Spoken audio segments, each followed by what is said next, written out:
Sementara itu pemirsa, meski Hari Raya Idul Adha tinggal 1 pekan lagi, pedagang kambing di Kota Palembang malu sepinya pembeli karena dipengaruhi bersama dengan tahun ajaran baru siswa sekolah.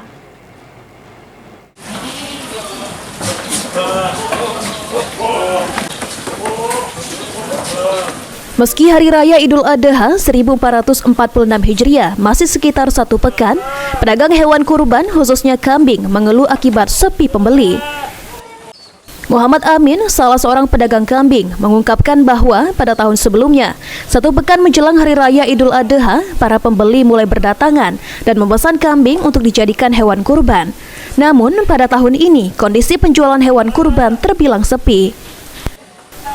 Kondisi ini salah satunya dipengaruhi oleh momen libur sekolah, sehingga sebagian masyarakat mempersiapkan keperluan sekolah pada saat menyambut ajaran baru.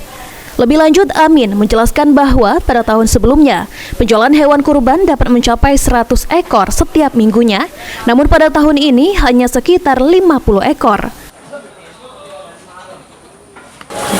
Kalau untuk musim sekarang ini kayaknya itu masih sepi ya, karena ya bertepatan dengan ini dengan apa?